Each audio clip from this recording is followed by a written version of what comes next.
Assalamualaikum warahmatullahi wabarakatuh.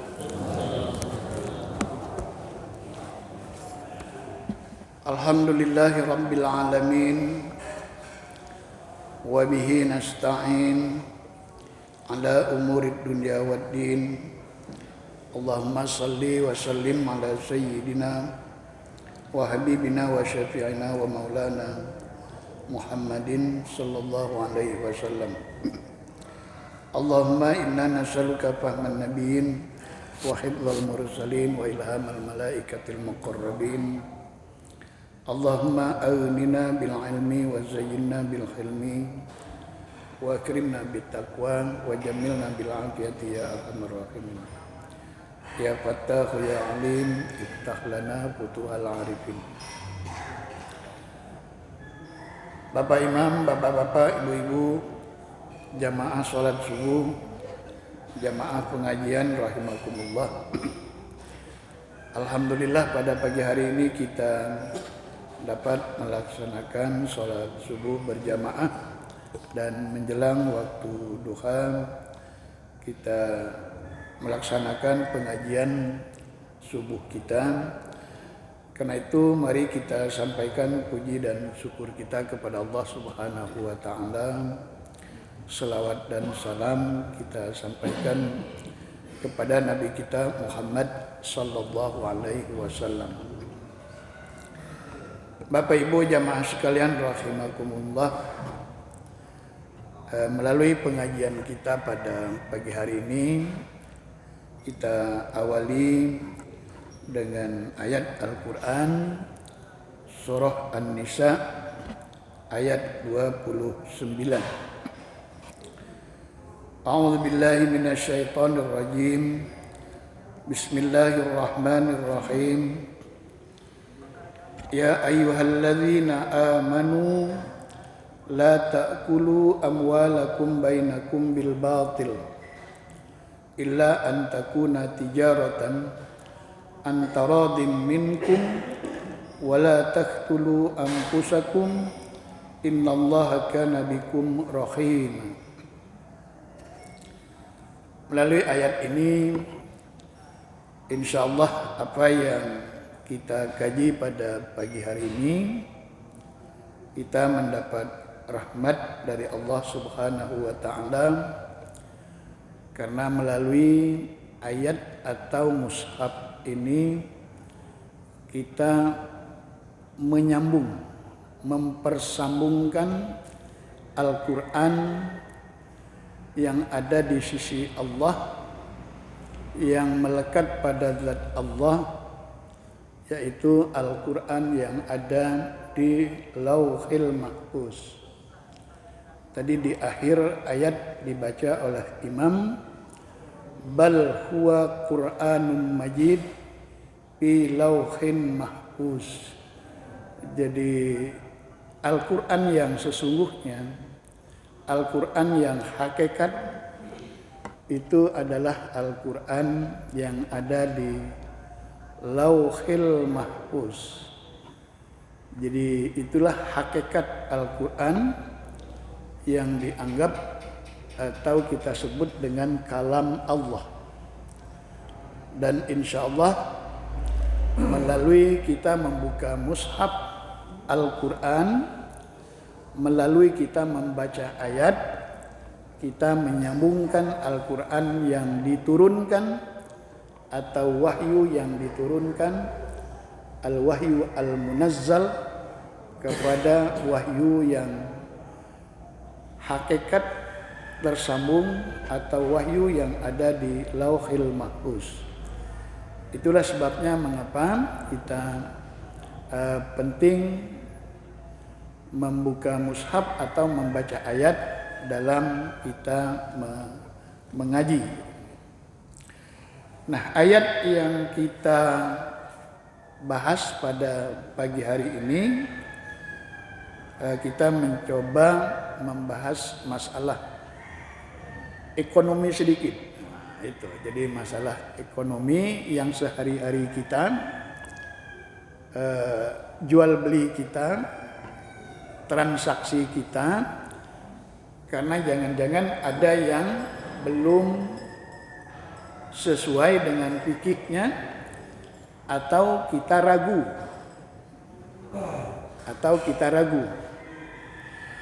Perintah Al-Quran, ini perintah Al-Quran ayat 29 ini,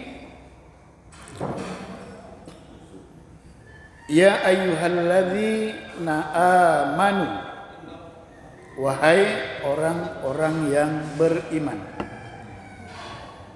Kalau di dalam Al-Quran kita ketemu dengan ayat ya ayyuhalladzina amanu,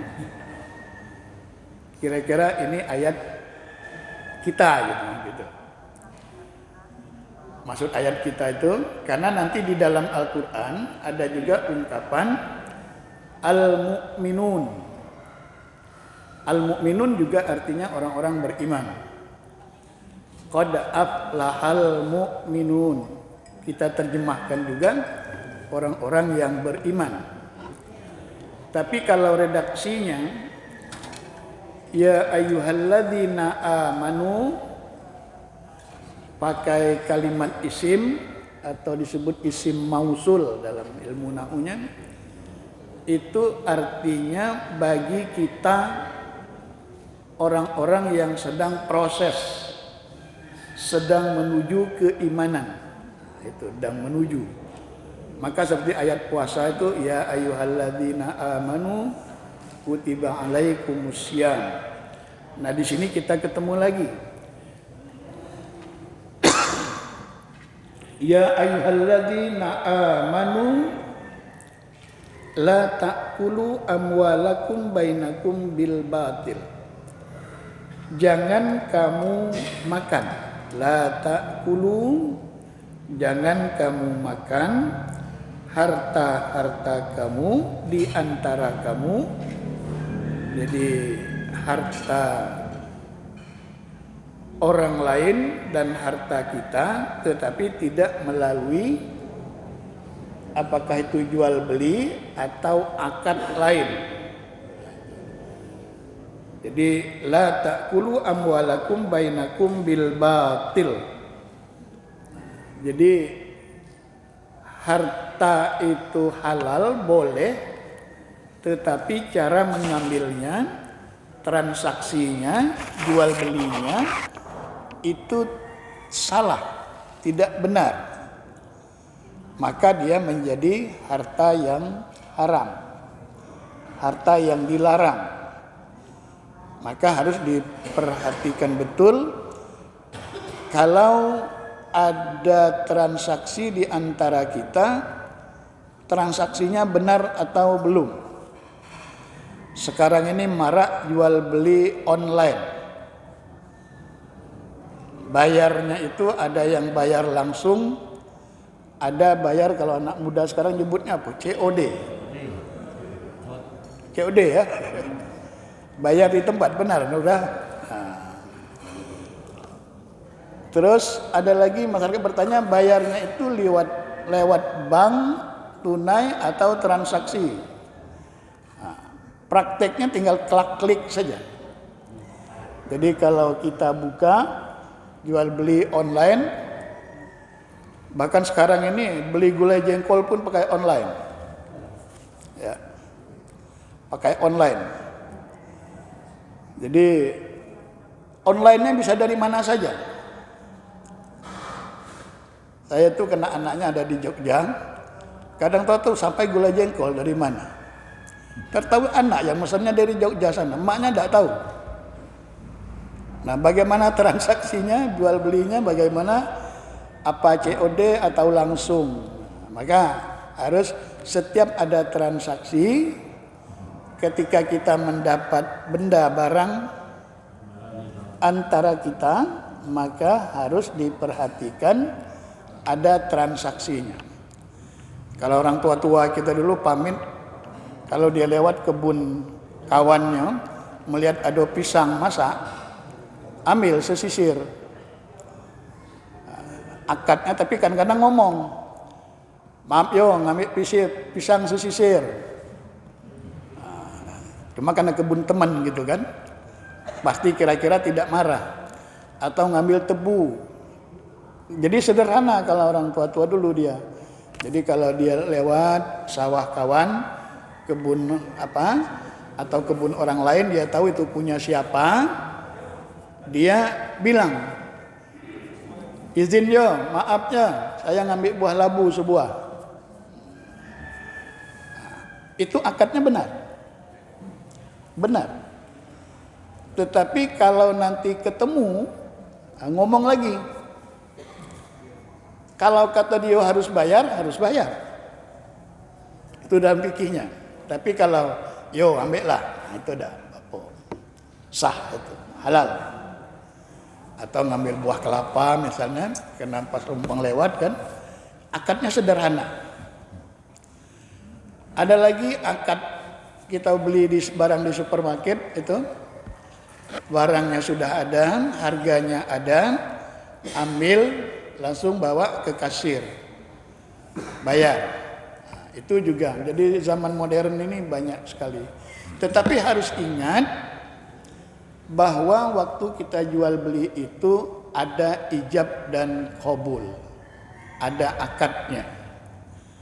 Maka tadi kalau ada barang di etalase, di supermarket, di toko, barangnya sudah ada, berarti dia jual. Kemudian harganya sudah dipasang, kemudian kita ambil, kita beli, transaksi, berarti qabulnya ada, ijabnya ada secara online. Namanya akad mu'atoh. Jadi namanya akad mu'atoh. Jadi dalam transaksi ekonomi itu banyak sekali macam akadnya. Jadi dia tergantung di akadnya. Jadi harus ada praktek jual belinya. Nah, ayat ini mengapa dia katakan begini? Ya ayyuhalladzina amanu la ta'kulu amwalakum bainakum bil batil illa an takuna tijaratan. Agar dia tidak batil, benar melalui perdagangan. Tijarah. Tijarah itu perdagangan. Ayat ini menjawab praktek transaksi jual beli sebelum Islam datang. Jadi kalau zaman jahiliyah, sebelum Islam itu datang, Al-Quran ini datang, praktek jual beli itu ada 3 macam. Pertama, dengan cara mula masah namanya. Mula masah itu siapa yang duluan nyentuh barang itu.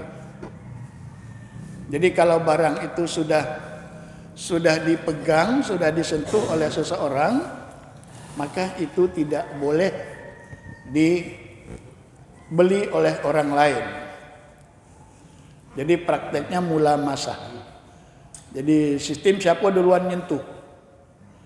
Nah sekarang ini ada praktek perjualbeli lelang, dan ditelusuri lelang itu dengan sistem dikatakan rekayasa, sudah sistem jadi kira-kira bahasanya begini, kalau di online itu nanti orang menawar misalnya 4 juta, saya tawar 4.100.000, cepat diklik. Nah, itu yang tidak boleh. Jadi jual beli dengan rekayasa penipuan. Oleh karena itu dengan dalam transaksi kita itu, apapun transaksinya, yang tidak boleh terjadi itu pertama adalah dengan cara zalim. Jadi zalim. Jadi zalim itu membuat orang lain itu rugi, celaka. Jadi setiap praktek jual beli tijarah yang ada unsur zalim, maka itu tidak dibolehkan, harus dihindar. Yang kedua yang tidak boleh ada itu namanya gharar. Gharar itu penipuan. Jual beli dengan cara menipu. Ketiga, tidak boleh ada unsur judi, maisir. Jadi tidak boleh ada unsur judi. Unsur judi itu praktek di masyarakat kita ada namanya jual beli ijon. Ijon itu kalau padi baru jual pertama itu baru sebelum menguning itu. Sudah dibeli. Itu kita di Bengkulu paling banyak di daerah selatan. Jadi itu yang praktek, kalau dulu ijon namanya. Termasuk misalnya buah kayu, duku, durian. Nah, durian masih juga ada. Jual putih, itu ijon. Karena tebaan harganya itu bisa yang punya yang rugi dan bisa yang membeli yang rugi. Itu namanya jual beli dengan maisir, ada unsur judinya. Kemudian yang kelima, tidak boleh ada riswah. Riswah itu sogok. Jadi riswah itu sogok, itu tidak boleh dalam jual beli itu. Jadi intinya dalam jual beli itu harus ada terbuka. Jadi apapun yang dijual dan apapun yang dibeli itu harus terbuka. Oleh karena itu ayatnya la ta'kulu amwalakum bainakum bil batil. Kata-katanya bil batil. Illa an takuna tijaratin minkum illa an takuna tijaratin minkum antarodin minkum. Jadi illa antakuna tijaratan antarodin minkum. Harus ada unsur rela sama rela. Tarodin. Jadi harus rela sama rela antara yang menjual dan yang membeli. Jadi yang kelima itu tidak boleh ada unsur riba.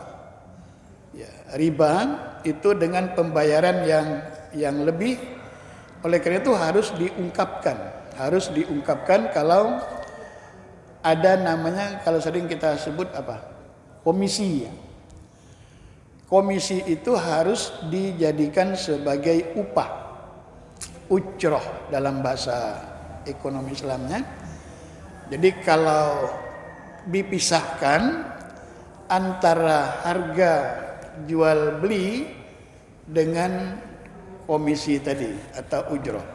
Komisi dibolehkan karena dia jasa, dia upah.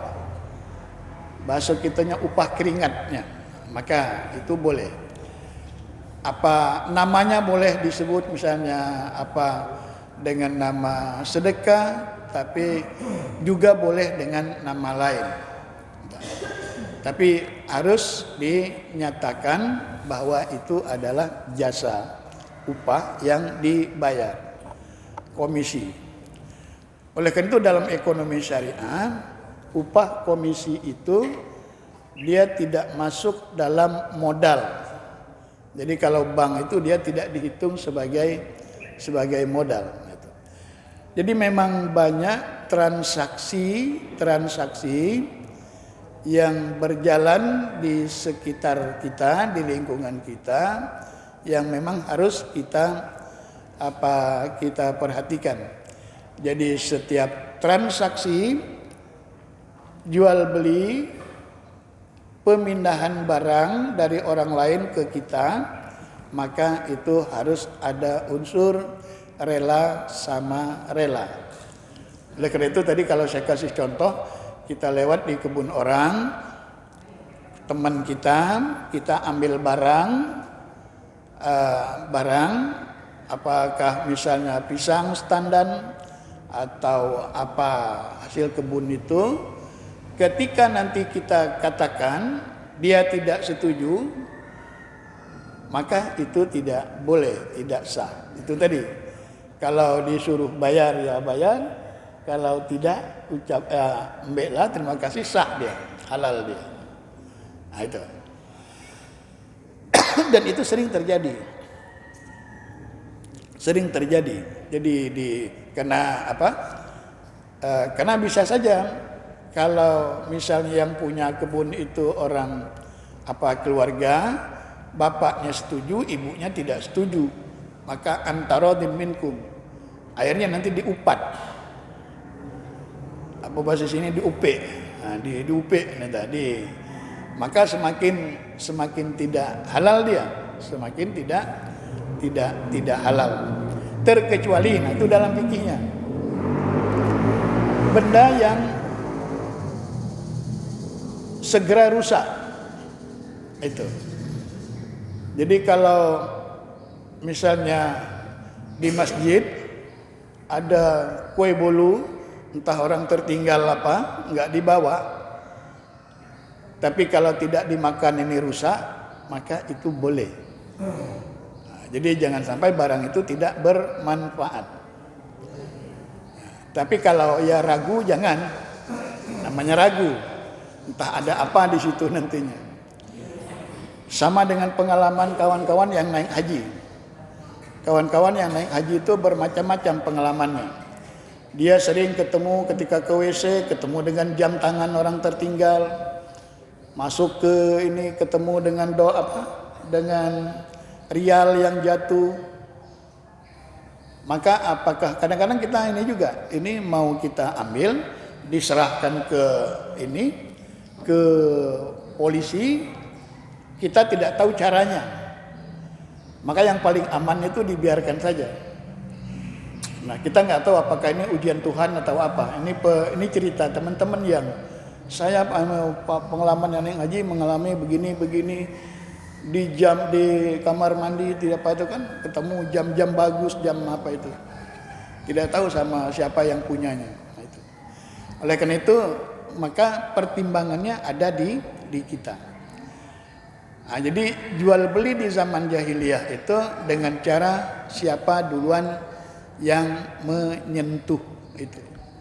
Termasuk di online praktek itu ada juga, praktek online itu, jual beli transaksi itu.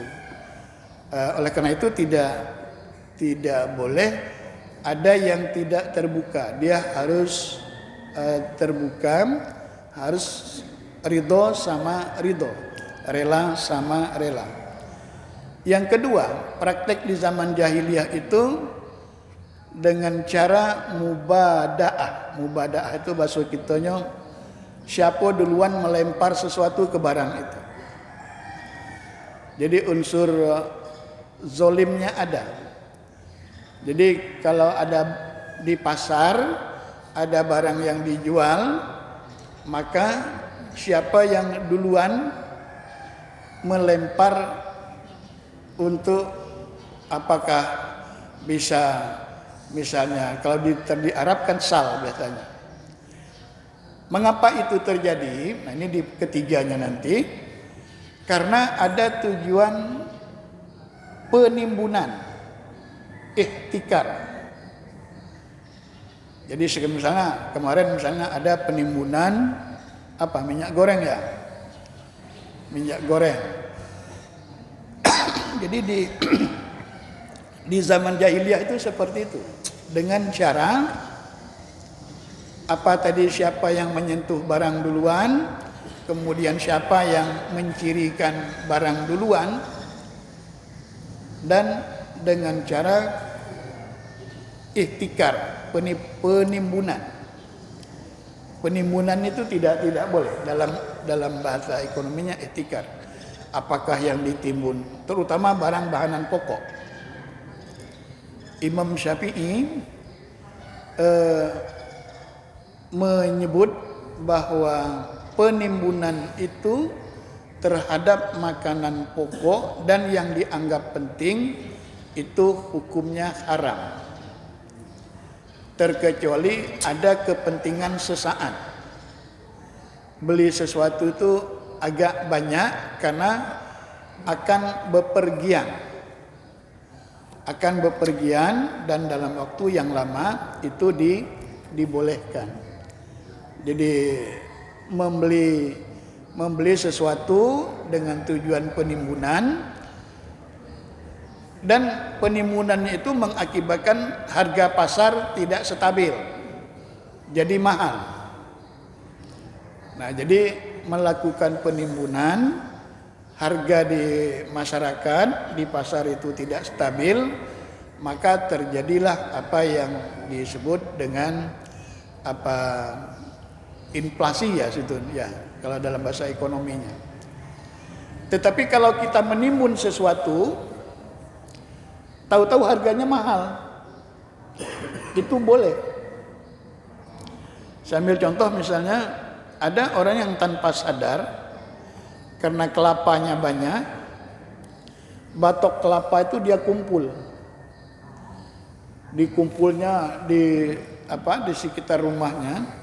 Ternyata tiba-tiba harga batok itu melonjak tinggi, maka dia jual. Nah, itu karena dia menimbun itu niatnya adalah untuk pemanfaatan. Tahu harganya mahal. Sama dengan ada praktek jual karet. Di beberapa tempat itu kan karet yang sudah disadap, kemudian sudah ditahukan, dia baru jual itu bisa setengah tahun, ya katanya tahan setengah tahun seperti katanya.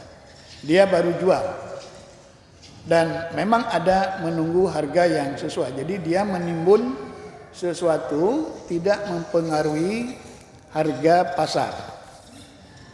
Nah, yang tidak boleh tadi adalah melakukan penimbunan, membuat harga pasar, harga di masyarakat itu mahal, tidak stabil, tinggi. Karena barangnya langka, tidak ada. Ada satu saat misalnya benda itu hilang dari peredaran. Ternyata ada yang melakukan praktek penimbunan. Sama seperti kemarin minyak sayur kita dihebohkan. Langka minyak sayur, semua masyarakat marah, mengeluh gitu kan. Ternyata ada yang melakukan penimbunan. Nah, itulah yang dilakukan oleh orang-orang jahiliyah. Dan yang lebih parahnya lagi kalau di sebelum Islam itu yang melakukannya itu adalah petinggi-petinggi kepala suku Quraisy yang bermacam-macam itu. Jadi dia borong barang itu, dia ambil, nanti baru dia jual. Maka itu praktik ihtikar tadi, melakukan penimbunan. Jadi mula masa siapa yang duluan menyentuh, memegang barang itu, kemudian siapa yang dulu menandain barang itu, nah itu. Dan yang ketiga dengan cara ihtikar penimbunan. Jadi barang milik yang sudah dimilik orang, maka tidak boleh dijual belikan lagi atau diambil oleh orang lain. Jadi kalau di masyarakat kita itu ya sangat hati-hati dengan akad itu. Misalnya yang pernah kita temukan madu hutan ya. Jadi di beberapa tempat di daerah, madu hutan itu kalau ketemu di kayu itu ada tanda siapa yang duluan menemunya. Jadi kalau sudah ada orang memasang kayu, membuat tanda, dibuat panah ke arah madu itu, maka madu hutan itu berarti sudah ada yang miliknya. Maka orang lain tidak boleh lagi mencirinya. Itu akad. Nanda bahwa barang itu tidak boleh diganggu, tidak dihormati, madunya akan diambil nanti, dan yang mengambilnya itu adalah orang yang sudah mencirikannya itu. Itu yang madu hutan. Dan itu menjadi kesepakatan adat. Kesepakatan adat. Saya tidak tahu dulu di sini ada nggak praktek itu. Mungkin juga. Jadi di hutan-hutan kan ketemu madu di kayu. Terus itu siapa yang sudah mencirikannya? Nah, karena ada akad. Karena itu adat. Pada mulanya adat. Jadi apa yang diinikan oleh adat itu dibolehkan. Jadi kesepakatan adat yang tidak ada unsur zalim tadi, tidak ada unsur judi dan riswah, maka itu boleh. Sama dengan jual beli kupon. Dulu kan saya sempat ribut dulu dengan media massa. Jalan santai, gerak jalan santai, beli kupon, hadiahnya ada motor, ada ini. Akhirnya kita menyatakan bahwa transaksi itu tidak benar, salah. Kenapa? Karena ada yang beli kuponnya satu kepok tadi. Belinya bukan satu orang satu kupon, tapi satu orang bisa beli 50 kupon. Maka di situ berarti sudah ada unsur judinya. Ya, itu yang terjadi, maka kita tidak boleh. Nah, ini alhamdulillah akan hari ulang tahun Bengkulu itu dari RB kemarin mau berkonsultasi ke kita di MUI, bagaimana Pak, ini boleh enggak? Ya boleh, tapi satu orang satu kupon, dan kupon itu dihargai dengan benda, baju kaos misalnya. Nah, itu. Karena itu transaksi. Ada jual belinya di sana, tijarahnya, perdagangannya. Oleh karena itu mari kita berhati-hati dalam transaksi, dalam transaksi apapun yang kita dapat itu dari mana sumbernya yang penting. Jadi sumbernya yang penting dan dibuktikan. Jadi sehingga barang itu menjadi halal. Halal, apakah itu akan kita beri dengan orang dia menjadi barokah, atau yang kita ambil dia menjadi barokah. Bapak Ibu jamaah pengajian rahimakumullah. Jadi dari ayat ini mengajarkan kita, mengingatkan kita bagaimana sesuatu yang kita dapat, yang kita peroleh, yang kita makan, yang kita miliki itu melalui proses akad. Jadi akad ini berkembang, yang penting ada mana yang ijabnya, mana yang qabulnya, dan akadnya apa. Di zaman modern ini, online ini sudah luar biasa, bermacam-macam. Tapi kita harus ingat, ini ijabnya. Jadi kalau saya milih barang misalnya lewat online, kemudian di situ saya klik, saya bayar ke bank, dan banknya kemudian memunculkan nomor rekeningnya, maka berarti ada qabulnya, maka terjadilah akad. Ketika terjadi akad, maka akad itu namanya adalah akad mu'atoh, saling memberi, dan ada nanti akad yang berwakil. Bapak Ibu jamaah pengajian rahimakumullah, ini mungkin materi kita pada pagi hari ini.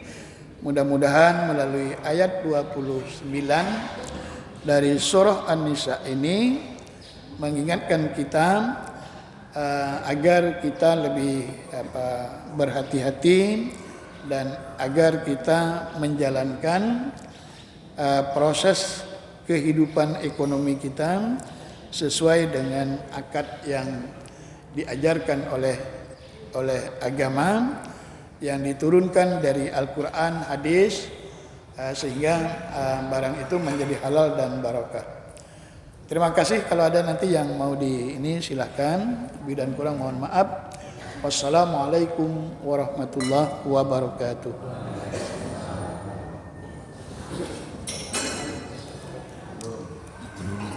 Yo. Buru. Nyapa lah mulanya.